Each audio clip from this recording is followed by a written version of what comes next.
welcome back to Ghana Money Kingdom, where we give you tips and tools for you to be able to stay safe and save money in Ghana. I just want us to talk quickly about our health sector and the healthcare system and the state as we speak in the country at the moment.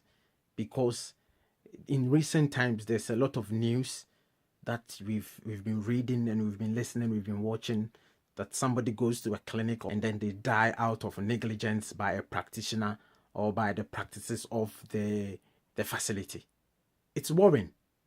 If you hear such issues and such incidents, it's worrying as a citizen and as a consumer, because if we don't start talking and we don't speak up for the people who are in charge to sit up and act, then it will get to a point where we wouldn't have a voice at all.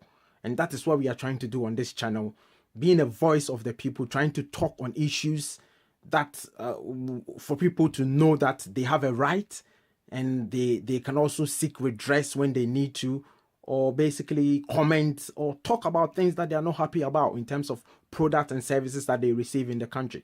So this video is not about trying to pick on any group of people or trying to pick on any industry per se, because some of us have actually got family members and friends who work in the health industry, doctors, nurses, midwives, and that. So that is the statement that I want to make.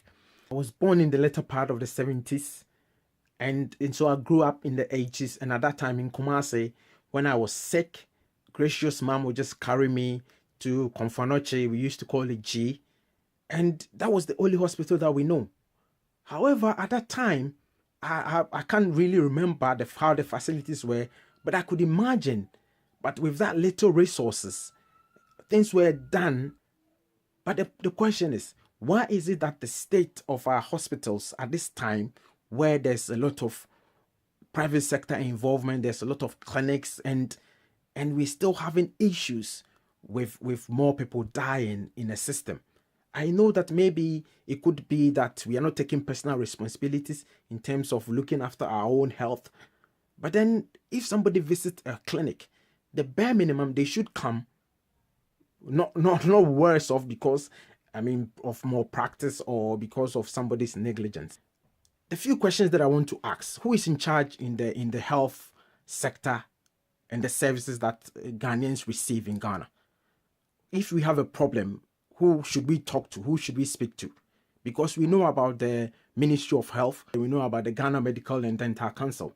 One would have thought that there should be enough oversight and enough monitoring systems for us to receive the best healthcare in the country as citizens and as patients. But then when you go to the clinics and when you go to the hospitals and when people tell you about the experiences, it's as if there is no oversight. Citizens, it's our right to be taken care of when we are not well. And whenever I speak about safety and health issues, or I talk about anything to do with the impacts, I try to link it to the economic effects, because this is a country where we are constantly trying to seek investment. We are constantly trying to get people to come and invest in the country. And if we can't even guarantee them a standardized health sector, then why are we serious that they are going to come?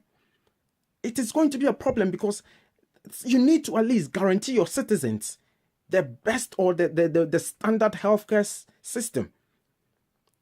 And we know that some people have got money and they're able to afford private health care, and sometimes they go out of the country to seek medical care, and so maybe they isolate themselves from the problems that the ordinary Ghanaians, me and you, have.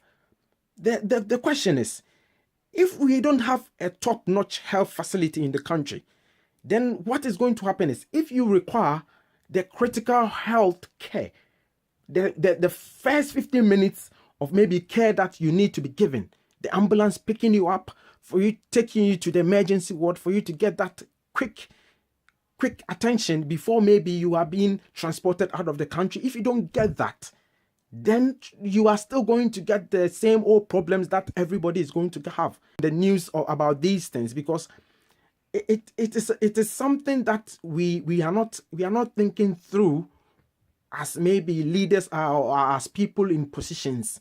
But then let's just look at it critically, because Everybody is involved. Everybody is being affected in this situation. Thank you for watching once again. Stay tuned. Subscribe if you haven't done so, and let's just get the conversation going. Bye.